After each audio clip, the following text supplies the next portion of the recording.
nos prochains invités. Laurent Jacobelli, député RN de Moselle. Bienvenue à vous sur ce plateau. On est également avec Jérôme Guedj, député du Parti socialiste de l'Essonne. Bonsoir à tous les deux. On a entendu Olivier Faure ce matin appeler ses troupes à voter pour. Vous allez suivre la consigne d'Olivier Faure?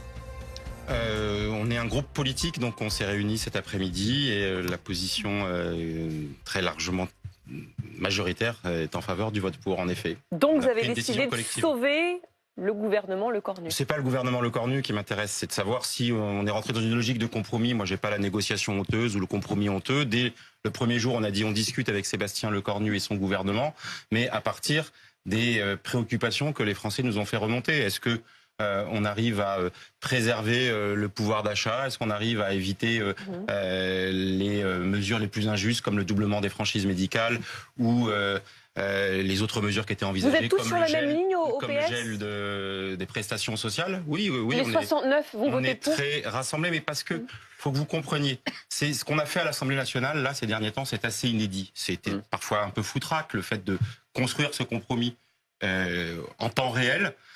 Mais nous, on n'avait qu'une seule préoccupation, c'était de dire, est-ce que dans un compromis, personne n'est totalement satisfait?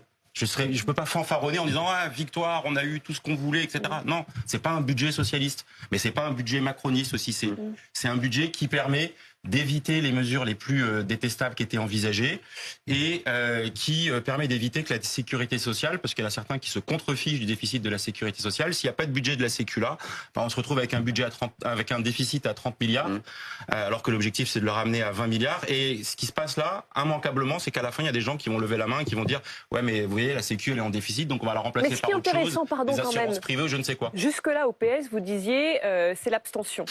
Et ce matin, surprise, Olivier Faure dit non, on va finalement voter pour. Qu'est-ce qui s'est passé entre-temps pour que vous changiez de braquet comme ça? Il s'est passé que dans le débat la semaine dernière, il y a un certain nombre de points qui, dans la négociation, le compromis, il y avait des choses qui nous plaisaient pas trop, mais il y a d'autres points qu'on a pu obtenir. Jusqu'à vendredi dernier, il n'était pas question de la suppression du doublement des franchises. C'était quand même la mesure la plus irritante, qui est une sorte de taxation sur les malades, sur laquelle le gouvernement a accepté de revenir dans le cadre de la discussion qu'on avait eue sur les recettes nouvelles qu'on a réussi à dégager. Il y a quelques jours encore, il n'y avait pas, et ça c'est notamment les Verts avec d'autres, et je crois même d'ailleurs tous les députés d'une certaine manière qui demandaient ça, des moyens supplémentaires pour l'hôpital, parce qu'il n'y a pas un élu de la nation et un citoyen qui voit pas que l'hôpital il est quand même à l'os. Quand on arrive à améliorer les choses, elles sont pas idéales, encore une fois, je vais pas vous dire youpi, je suis super content. Non, c'est pas le cas.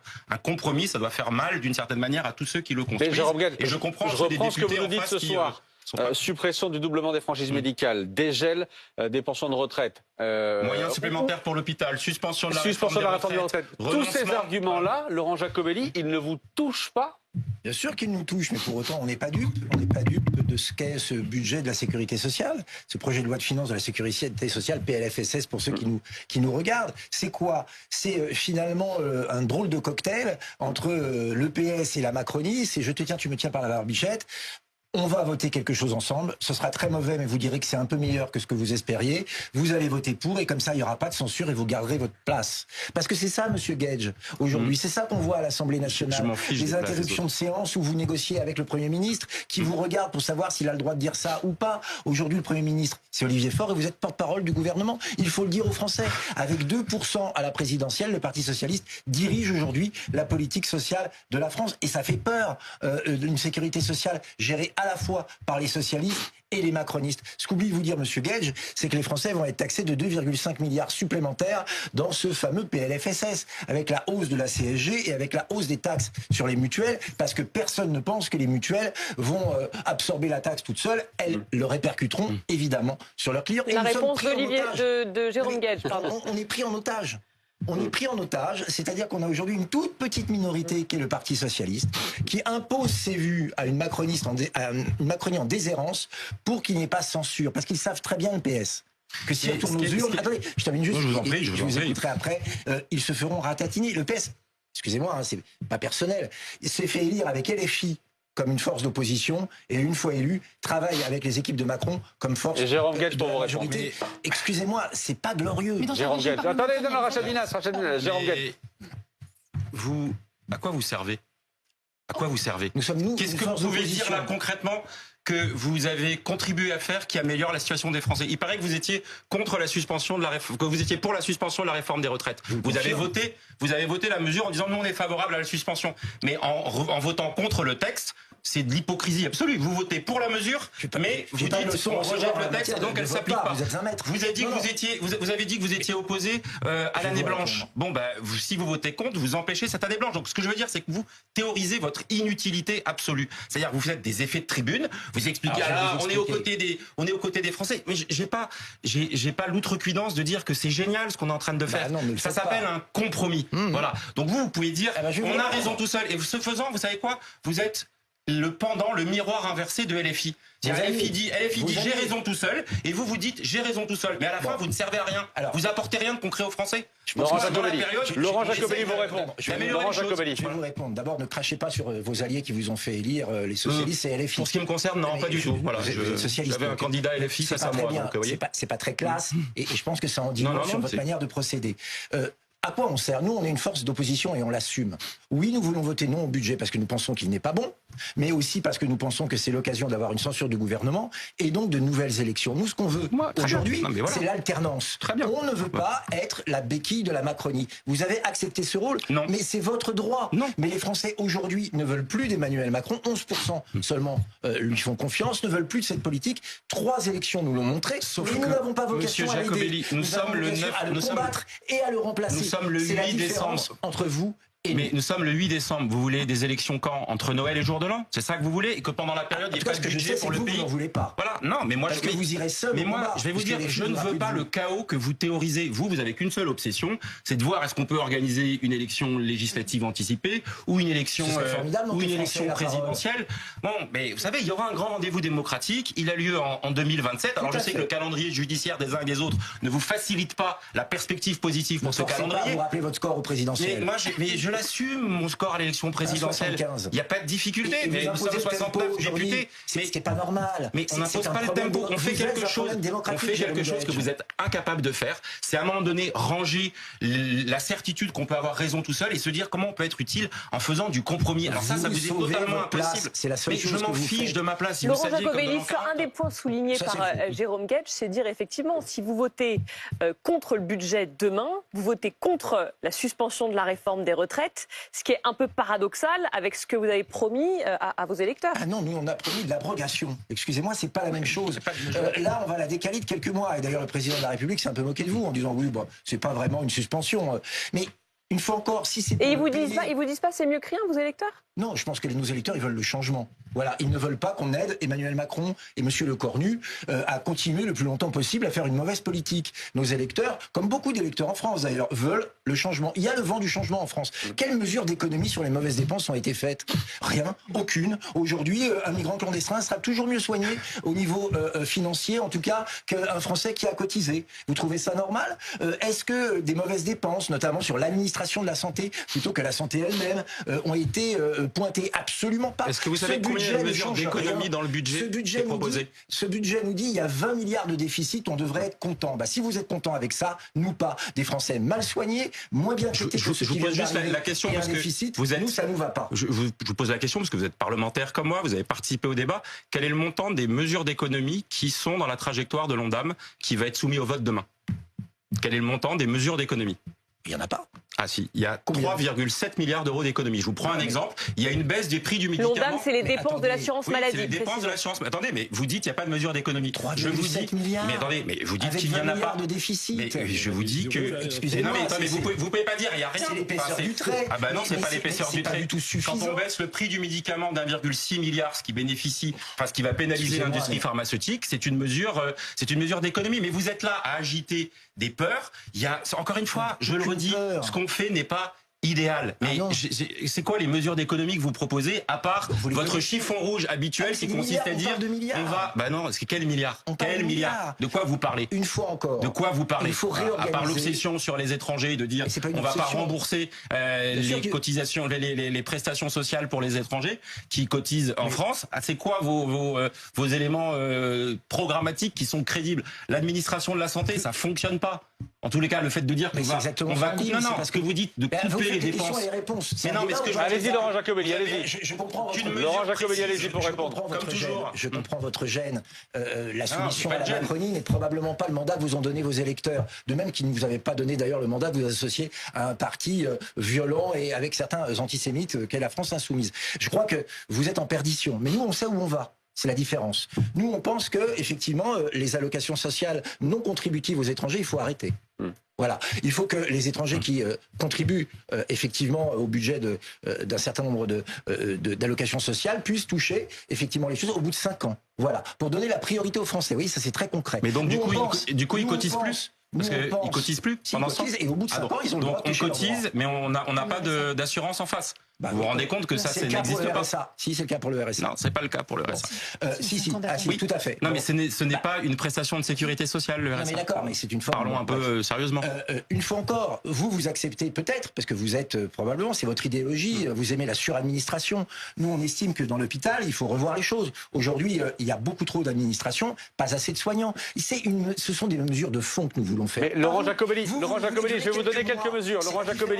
Laurent Jacobelli, je vous donne quelques mesures. Vous disiez tout à l'heure, le PS dirige la politique sociale du pays. Oui. Jérôme Guedj, ici, vous dit suppression du doublement des franchises, dégel d'un certain nombre de prestations sociales, qui étaient notamment les retraites, suspension de la réforme des retraites, etc.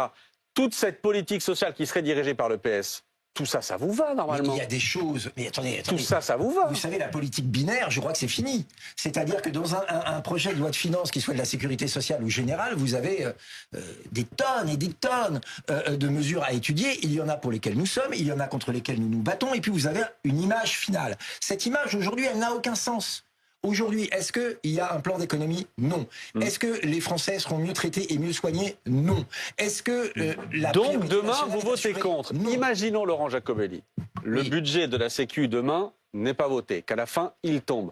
Que le gouvernement se dise, bon, bah écoutez, qu'est-ce qu'on fait? On va aller aux ordonnances. Et voilà notre budget. Attendez, voilà. Pas d'ordonnance sur la... Si, ça s'appelle l'article 47.1 de la Constitution qui prévoit qu'après un délai de 70 jours, si le budget n'est pas adopté, il y a par ordonnance le budget initial. Et le budget initial... Ça veut dire gel des pensions de retraite.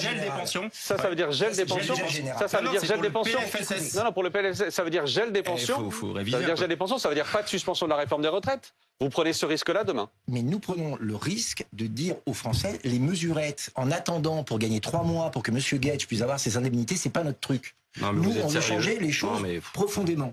Et donc, nous voulons... Quand on est à ce niveau de pauvreté d'arguments, c'est que vraiment, on n'est pas à l'aise sur la contradiction dans laquelle majeure vous êtes. Mais vous apparaissez comme les parangons de la défense des Français. Et là, pour eux, j'ai pas plus de leçons à recevoir de dire que la motivation, c'est le mandat. Avec Macron, merci, pas de leçon de votre part. J'ai pas de collaboration avec qui que ce soit. C'est vous l'histoire, la collaboration. Nous, au moins, on est fidèles, et fidèles à nos électeurs. On leur a promis que nous serions la force d'alternance et du changement. On ne va pas continuer à rafistoler un budget qui leur fait les poches et qui les soigne mal. Et donc, vous croyez... S'il n'y a pas de budget, ce sera pire pour eux, M. Jacobelli. En comble. S'il n'y a pas de budget, nous sommes en démocratie. Pire pour eux. Et dans une démocratie, ne vous en déplaise, c'est pas une ultra-minorité qui dirige, c'est le peuple.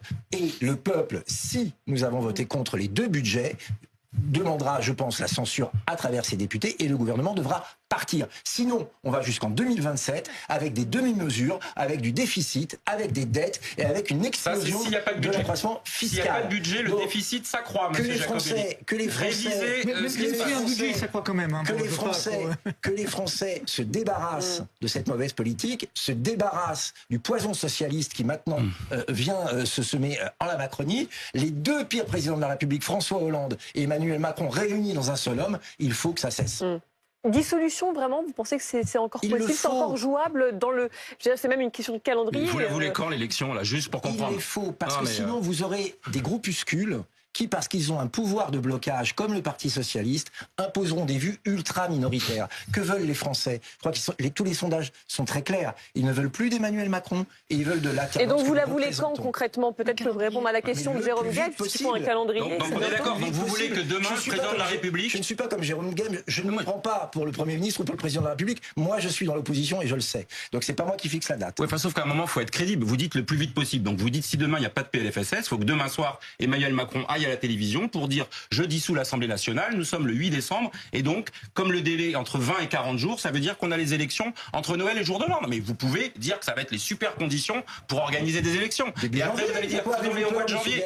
Mais parce que je vous dis, mais parce que dans ce moment-là, vous n'aurez pas plus de budget et les mesures. Avez-vous peur Pour le coup, si vous faites de ne pas être élu? Non, mais si vous allez-y. demandez aux Français, je suis pas sûr qu'ils Vous allez voir s'ils vont aimer que vous leur flinguiez leur réveillon. On peut très bien coupler, on peut très bien dissoudre et coupler avec les municipales. Il y a beaucoup C'est de choses à illégal faire. de coupler avec les élections Ça, on peut municipales. pas. Mais depuis tout à l'heure, C'est pas vous possible. bassinez un nombre d'inepties Ça juridiques n'existe qui pas. sont hallucinantes. Non, s'il n'y a pas de Monsieur budget, Gage, s'il n'y a pas de budget, vous n'avez pas la science infuse. Ben, Vous n'avez pas- sauf que quand vous dites des bêtises, je suis obligé de les relever. Vous Non, êtes parlementaire mais vous comme moi. êtes une bêtise. Si vous savez pas qu'on peut Vous pas êtes combiner une les élections bêtise. municipales avec les élections législatives, Gage, si calmez-vous. vous mettez. Mais je me calme pas. C'est juste que vous êtes là depuis tout à l'heure Calmez-vous. à dérouler des trucs qui Vous n'existent êtes pas devenu juridiquement. mégalo parce que vous Mais avez non, un peu de pouvoir et que ça vous arrivera plus avant une mais décennie. non, vous savez, moi j'essaye Bon. juste d'être utile. Vous aux êtes Non, mais c'est une macronistes, question, contrairement, c'est une mais question. J'ai plusieurs c'est- macronistes, j'ai jamais Vous été. avez même adopté maintenant le comportement des macronistes. Ah bon Vous êtes suffisant et donneur de leçons. Non, Laurent moi, j'essaie juste Jacobelli, de servir la l'intérêt question général. du calendrier est une vraie question. Allons au bout de votre Mais je ne suis pas scénario. président de la République. Il faut Allons au dissoudre bout du au plus vite. scénario. Il aurait dû S'il y a dissoudre des avant. solutions, elle peut avoir lieu quand? Et en janvier. En quoi ça vous gêne? Moi, C'est- je serais heureux que dans une démocratie, le peuple se prononce. Je serais heureux qu'il y ait aujourd'hui une majorité dans ce pays pour donner une stratégie à notre pays. Parce qu'un budget, c'est finalement la transcription en chiffres d'une volonté politique. Or, il n'y a plus de volonté politique aujourd'hui. Et on a un budget qui ne ressemble à rien. C'est vrai pour le budget général, c'est vrai pour le budget de la sécurité sociale. Alors, M. Gage est content parce qu'il a eu deux, trois joujoux. Ouais, j'ai pour Noël. bossé, quoi. Et J'ai juste ça- essayé et ça de lui faire laisse- mon boulot. Et ça lui Voilà. laisse ses indemnités, tant mieux. Mais vous allez une arrêter fois avec ça encore, quand même. c'est le seul- Et franchement, la vous seule me chose gonflez qui nous là. intéresse. C'est vous les mecs qui piquaient dans la caisse Bon, du arrêtez. Parlement européen de l'argent public Eh, et qui vous- venaient expliquer que des parlementaires Vous qui sont voulez que je vous payés rappelle l'histoire de abuseraient votre les parti choses. Vous Non mais voulez il faut que le juste parti arrêter. le plus Moi je veux bien condamné à la débattre Cinquième de tout ce République. que vous voulez. Mais l'espèce de Vous êtes populisme très que vous nerveux. alimentez là, à dire que mais vous aussi vous avez une indemnité Vous êtes vexé. parlementaire. Mais je suis pas vexé. Je Allez, trouve moi, juste s'il que faut retourner vous devant les entretenez. Mais électeurs, moi j'y vais aussi, demain. je suis déjà retourné devant les urnes et j'ai J'y pas vais de problème. demain. Mais sauf que c'est votre Qu'est-ce seul qui et vous dernier énerve argument qui consiste à dire que tous les autres ils sont accrochés à leur mandat parlementaire alors que vous seriez les purs qui voudriez organiser des élections matin, midi et soir Nous sommes juste pour l'opposition. modifier le calendrier. Mais non, vous ne servez à rien, c'est ça votre drame. Et le vote de demain, il va illustrer le fait que vous ne servez à rien pour les Français. Vous êtes Quand il y a la très- possibilité vous d'arracher êtes très, des très, choses très pour eux, classe dans vos arguments. quand les syndicats, dans leur peut vous diversité, arrêter disent un on peu prend les avancées Parce quand que on c'est peut le pas Non, les non, mais Voilà, laissez Jérôme Gage terminer, on vous donne le micro derrière. Ah bah oui, J'ai s'il vous plaît. terminé. Ah bah vous avez terminé alors. Laurent Jacobelli. Vous savez, quand on s'est associé comme vous, votre parti, à LFI pour se faire élire, et qu'on s'associe à la Macronie pour rester, on ne donne de leçons à personne. On se fait tout petit. On se fait tout petit quand on a eu François Hollande comme président de la République, qui a saccagé notre pays. On se fait tout petit quand on a détruit notre industrie, fait exploser l'insécurité, ouvert les vannes de l'immigration. Aujourd'hui, les Français souffrent de votre politique. Ils vous ont chassé. Vous êtes repassé par un trou de souris auprès d'un Premier ministre affaibli. Vous le maintenez sous perfusion. Mais les Français ne veulent pas de vous. Vous êtes socialiste. Ils ne veulent pas. Oui, de oui, je le socialistes. revendique, vous savez, Et donc- je revendique et donc, ce bel votre héritage. morgue devrait se faire beaucoup plus discrète. Vous devriez beaucoup plus humble parce que vous êtes aujourd'hui un imposteur. Vous donnez le tempo de la République alors que vous en êtes le plus petit parti. Et c'est pour ça que nous voulons retourner aux urnes parce que nous croyons profondément à la démocratie et que nous ne voulons plus jamais Mais voir le depuis socialisme. tout à l'heure, vous nous dans notre expliquez pays. que c'est un groupuscule, etc. Vous êtes combien de députés au Rassemblement national, à l'Assemblée nationale? 123. Vous êtes 123. Nous sommes 69 députés socialistes, donc c'est pas un groupuscule. Grâce à LFI. C'est pas un groupuscule. Grâce à C'est une LFI. force politique Votre qui patron, s'exprime, Monsieur Faure, qui s'est fait s'assume élire- s'est fait et qui élire dit les résultat choses. Non, mais d'extrême gauche, c'est tout. non, enfin, ce qui vous enquiquine aujourd'hui, c'est qu'on est capable de construire une position qui est aux antipodes du tout ou rien qui vous incarne. Le tout ou rien, c'est nous tout seuls, on va avoir raison. Et un jour miraculeux, eh bien, nous serons en capacité par Mais est-ce que vous y croyez vous-même Est-ce que vous possibilité arrivez de à vous convaincre les convaincre, ou Français est-ce que de au fond de pouvoir. vous-même, vous dites, purée, ces tractations, elles sont quand même pas à la hauteur du Ah non, non, combat qui est le mais mien. je vais vous dire, moi, la différence, c'est que j'assume, je vais même vous dire, je revendique. À un moment donné, quand le pays est dans une impasse comme dans laquelle il l'était, avec 3 blocs à l'Assemblée nationale, et donc quoi? Il ne se passe rien, à un moment donné, l'intérêt général du pays a consisté à essayer de trouver des mesures, un chemin. Je le redis, ce n'est pas idéal. Le refus de la culture du compromis. Vous savez, quand on s'engage en politique, faut assumer le compromis. Voilà. Alors je sais bien qu'au Rassemblement national, c'est peut-être un peu compliqué. Il y a un seul Jérôme chef, Guedj, quelqu'un qui vous décide. parlez mais- ce soir de compromis. Ouais. L'un des débats qu'on avait en plateau juste avant que vous n'arriviez, c'était de savoir si, au-delà du compromis, il y avait eu un deal. Il y avait eu un accord dès le départ entre les socialistes et le Premier ministre Sébastien Lecornu. Oui. Qu'est-ce que vous dites oui? Oui, je vais vous le dire, il était transparent. L'accord a consisté à ne pas censurer Sébastien Lecornu au moment où il a fait son discours de politique générale, avec 2 éléments qu'il a dit dans son discours. Il a dit je ne vais pas recourir au 49.3, c'est donc les parlementaires qui devront construire un compromis, et je m'engage à ce qu'il y ait une suspension de la réforme des retraites. C'est le seul élément, ils étaient publics, ils étaient dans son discours de politique générale. Après, on a fait le boulot, et moi j'ai bossé, c'est pas votre cas, jour et nuit pendant Je vous permets pas. Mais non, mais j'ai travaillé. Enfin, mais la seule vous différence, n'avez c'est pas le droit oui, mais de dire sauf qu'on n'a pas travaillé. Mais si, non, Voilà, le on a résultat, chaque amendement, vous travaillez pour ne servir à rien. Mais si, puisque pour à la repousser ce projet. fin, vous vous rendez compte, vous votez un jour la suspension de la réforme des retraites. C'est pas se vendre, monsieur Guedj. Écoutez, vous votez C'est un jour. assumer ses opinions. Vous votez un jour la suspension de la réforme des retraites ou contre l'année blanche, et le lendemain, vous allez voter contre le texte qui comporte ces 2 dispositions. Donc, assumez le fait que vous avez voté contre vous êtes certaines des mesures, fanfarons vous allez- qui disent tout Mais alors, son vous êtes un contraire matin, fanfaron midi et aussi, soir. monsieur Guedj, je vous l'apprends ce soir en direct, parce que vous avez voté contre certaines mesures de ce PLFSS et vous allez au final l'adopter. Donc vous êtes un fanfaron peut-être. Non, un mais type pas qui sur bosse les pas. mesures qui portent Ah, dans sur le les sens, ça sujets marche pas. essentiels. Dites-moi une des mesures sur laquelle j'ai voté contre dans ce PLFSS, puisque vous avez suivi tous les débats. je Vous suis savez, moi pas j'ai fait tous vos 120 votes. heures de débat. Je vous ai pas beaucoup vu pendant les débats, c'est faux. mais dites-moi. Ah, ça, monsieur, alors, vous n'avez pas le droit. vous dites. Tout le monde peut aller voir les Je vous présences. prends au témoin. Vous êtes mal tombé. Attendez, je vous prends un témoin parce que Vous êtes mal vous voulez tombé. dire. Dites-moi une mesure sur laquelle j'ai voté Alors contre moi, j'ai pas et que d'obsession j'ai sur le voté. socialiste. Ah bah. Je ne regarde pas tous vos votes. Ouais, monsieur mais alors Guedj. ne dites pas des choses Ce qui que sont je fausses. sais, C'est parce qu'il n'y en a pas, monsieur Ce que je sais, Jacobelli. c'est que vous avez négocié avec le gouvernement, vous avez négocié une Oui, j'ai non-censure pour négocié rester en place. dans l'intérêt du pays et je l'assume. Ça s'appelle le compromis. C'est ce que nos concitoyens attendent. Ils nous disent entendez-vous Vous justement dites, pour monsieur éviter le Guedj, bordel que certains veulent entretenir. restez poli, Vous voulez restez le poli, chaos, vous voulez des restez élections. poli. Attendez, pardon, Vous mais voulez pas- honnêtement, je trouve c'est que pas ce vous qui débat nous est sommes absolument vendus. passionnant parce qu'il replace vraiment bien les choses avant le vote de demain. Mais est-ce que vous nous dites, Laurent Jacobelli, finalement, qu'aucun, en l'état actuel des forces politiques, en l'état actuel de l'Assemblée, en l'état actuel du gouvernement, qu'il n'y aura aucun compromis possible et que ça ne sert à rien, en réalité, de débattre d'un budget, de la Sécu, d'un budget de l'État, etc., parce qu'aucun compromis ne sera jamais possible. Mais ce ne sera pas possible tant que cette Assemblée sera divisée en 3 avec des intérêts divergents et des gens qui ne vont pas dans le même sens. Mais c'est les Et Français vous qui avez l'ont des voulu, budgets- ça. C'est les Vous Français avez qui l'ont des voulu. budgets avec des petits bouts d'économie libérale, des petits bouts d'économie soviétique. Ça ne se ressemble à rien. Mais est-ce que c'est Et pas on ne peut pas l'occasion diriger un justement pays pour avec vous, un budget qui ne députés, ressemble à rien. d'avoir un vrai rôle J'allais On dire, a, pour on a, une fois, on a. pas de Vous avez majorité. refusé Pardon, le mais rôle pas de majorité absolue. En France, on a un scrutin Pas de majorité majoritaire, absolue, pas de proportionnel. 49-3. Vous auriez pu justement là être dans votre rôle. Sur la Ve République, avec le scrutin majoritaire à 2 tours, nous on veut le changer ce scrutin, mais aujourd'hui c'est le cas, ne marche que s'il y a une majorité à l'Assemblée nationale. Pas forcément d'ailleurs une majorité avec un seul parti, mais une majorité, une entente entre plusieurs partis qui veulent gouverner ensemble. Ce n'est pas le cas aujourd'hui. Donc ça ne peut pas marcher. Sur ce simple constat, qui est une évidence quand on connaît notre Constitution, on comprend mieux qu'on arrive à des budgets qui ne ressemblent à rien et où chacun y trouve une partie d'intérêt qui n'est probablement pas l'intérêt général. Avec qui vous pourriez gouverner ? Mais avec tous ceux qui voudront, si demain nous avons une majorité relative ou absolue, avec moi j'ai des collègues LR avec lesquels on pourrait travailler, et s'ils veulent nous rejoindre, avec qu'ils nous rejoignent, avec des gens chez Lyot ou sans étiquette. Mais une fois encore, nous ce que nous voulons, c'est une majorité de projets, voilà, pas d'intérêt. Et donc nous voulons réformer profondément notre pays pour qu'il fasse des économies, pour ne pas aller chercher de l'argent dans la poche. Donc il faut une de- majorité absolue pour ça. Il Pour vous. faut une majorité absolue qui peut être obtenue avec plusieurs partis. Avec plusieurs. Mais si on a une majorité relative conséquente et qu'on arrive à convaincre certaines personnes de venir travailler avec nous, Jordan Bardella... Vous l'a pensez que toujours vous dit. arriverez Dans ce cas-là, ça sera à possible. gouverner avec une majorité relative? Bien sûr, s'il y a un contrat de départ, pas des choses où on se dit en cours de route, sauve-moi la peau, je te sauve la tienne, tu dis rien, je répéterai pas. Non. Mais quelque chose dès le départ, transparent devant les Français, où on donne notre politique. Nous, on est très clair. Aujourd'hui, on demande tous les efforts aux Français. Monsieur Guedj ne l'a pas dit, mais on va demander, avec la hausse de la CSG qui est votée, grâce à Monsieur Guedj notamment, et à Sur le Macronie, capital sur le capital, il y a des chefs d'entreprise qui se rémunèrent par dividende qui vont être saignés. Bon, est-ce que vous trouvez Vous ça avez voté normal? contre. Moi pas. Donc, moins d'impôts. Ça ne touchera pas l'assurance vie, ça ne touchera pas le PEL, etc. Non, bien sûr, mais les dividendes, ça concerne des... Non, des bien sûr, très mais je le dis petits, pour ceux qui nous regardent ce soir des et qui très se petites disent, entreprises dont le patron, qui n'a pas les moyens de se rémunérer autrement, se rémunère parfois par dividende. Et pour moi, ces gens-là ne sont pas des parias, ils font partie de la République comme les autres. Et donc, nous, nous disons, épargnons fiscalement les Français, faisons des économies là où il y a des mauvaises dépenses. Les Attendez, agences ça c'est régionales un de point santé intéressant. pour Est-ce que ça vous assumez, Jérôme Guedj? et voilà.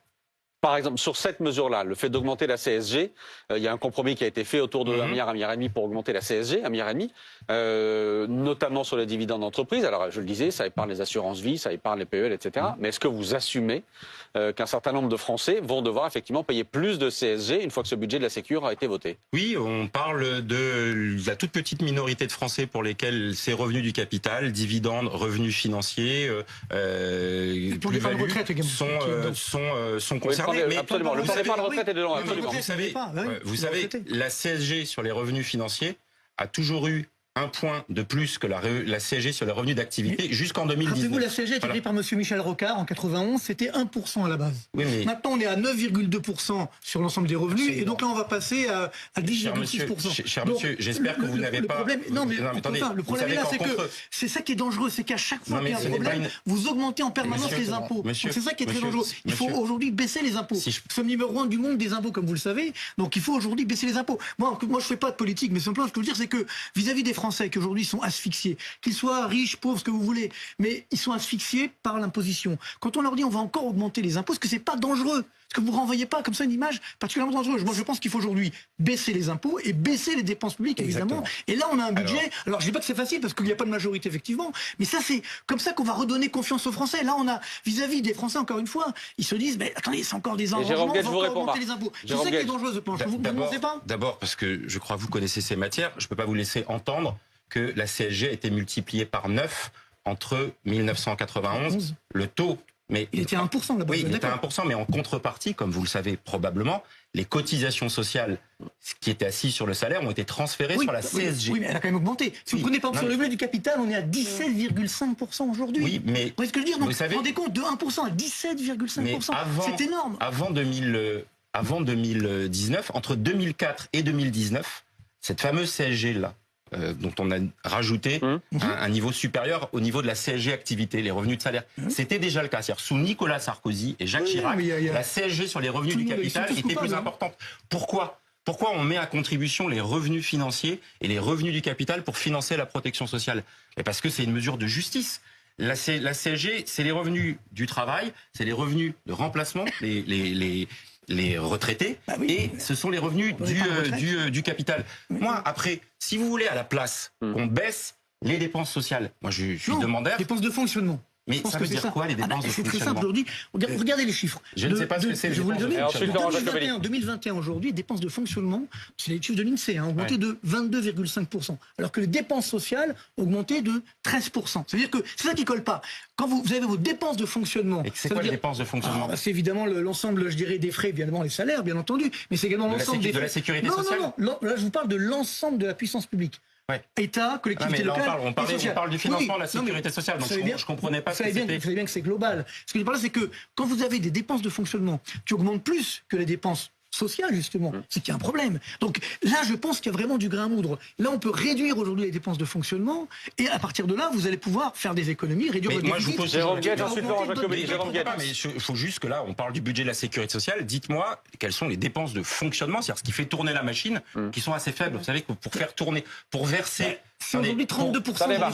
Non, mais ce qu'on appelle les dépenses de fonctionnement, c'est les gens qui, pour verser les 700 milliards de prestations sociales que la sécurité sociale verse chaque année, on a un coût de fonctionnement qui est de l'ordre de 3 à 4%. Et qui est des coûts de gestion qui sont absolument normaux dans des organisations de cette nature-là. Donc je ne sais pas ce que vous voulez. Je vais vous répondre. Aujourd'hui, quand vous prenez le chiffre global, encore une fois, parce que vous pensez global, pas que sur la sécurité sociale, vous regardez, justement, ça qui est dangereux, c'est que les dépenses de fonctionnement qui étaient de l'ordre de 15 à 20% de l'ensemble de la puissance publique, les dépenses publiques, aujourd'hui, c'est 32,2%. C'est quoi? C'est quel agent? C'est quel fonctionnaire?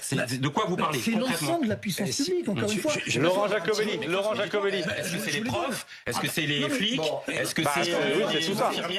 Laurent Jacobelli, pour conclure. S'il vous plaît, Marc, s'il vous plaît. C'est-à-dire un petit mot.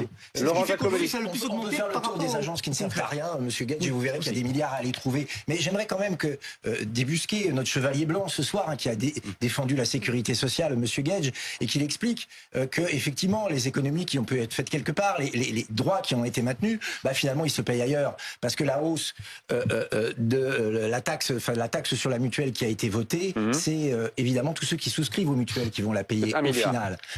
Et donc, c'est un coût supplémentaire pour les Français. Rien que la CSG et les mutuelles, c'est 2,5 milliards que les Français vont devoir mettre à nouveau.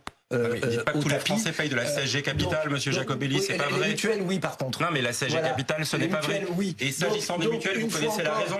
Est-ce que vous connaissez la raison, monsieur Jacobelli? Mais nous étions contre. C'est très simple. Il y a toujours une raison pour vous, monsieur. Non, mais je vous la donne, mais moi j'assume. Vous savez, cette mesure-là, elle m'a ça ne nous intéresse pas. Cette mesure-là, elle me plaît pas trop. Il y a un problème, un impôt. Il y a un problème, un impôt. Vous ne seriez pas socialiste? Ah bah oui, ça tombe bien. C'est ça. Non mais là, pardon, attendez. On va donner la précision à Jean Guedj parce qu'elle est extrêmement importante, la précision sur pourquoi est-ce que, précisément, l'État essaie de récupérer 1 milliard sur les mutuelles. Jérôme Guedj. Je vais vous dire une chose, monsieur Jacobelli. Monsieur Jacobelli, je vais vous dire une chose. Je vais vous dire une chose. J'ai passé 120 heures dans l'hémicycle sur le PLFSS. Voilà. Mais je vous ai pas entendu intervenir une seule fois sur le PLFSS, monsieur Jacobelli. Vous êtes pas sûr? Une seule fois. Ah, je vous assure. Je vous ai pas entendu une seule fois. Je crois que j'ai été là à peu près en continu. Et que sur les sujets qu'on mentionne, vous devriez savoir pourquoi il y a cette taxe sur les mutuelles qui a été introduite. Parce que l'année dernière, Michel Barnier avait annoncé un déremboursement dans son projet de budget initial. Et donc les mutuelles, en déremboursant par l'assurance maladie. Et donc les mutuelles, à ce moment-là, elles ont anticipé cette décision et elles ont appliqué une augmentation des cotisations. Or, il s'avère que l'année dernière, finalement, François Bayrou, quand il est arrivé, a renoncé à cette mesure-là. Et d'ailleurs, vous savez pourquoi? Vous-même, vous le demandiez.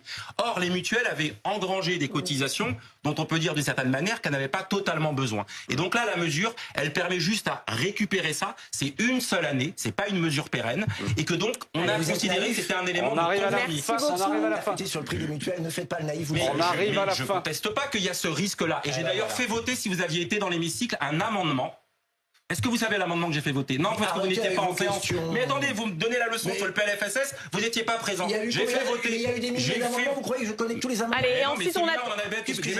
qui a demandé aux mutuelles, qui a demandé... Oui, mais attendez, vous êtes là à parler d'un sujet... Vous savez quoi? Si j'étais face à vous sur un débat parlementaire auquel je n'ai pas participé, je n'aurais pas l'arrogance et l'outrecuidance de faire comme si je connaissais sur le bout des doigts le sujet. Ce sujet-là, il est trop sérieux pour faire des effets de manche. Non, pas du tout. Sur d'autres sujets, je ne suis pas spécialiste du tout. Je ne suis pas spécialiste sur plein de sujets, mais quand je vais dans un débat où il est question du budget de la Sécu, je révise un petit peu mes fiches, je vais participer au débat. C'est mieux. Merci Jérôme Guedj.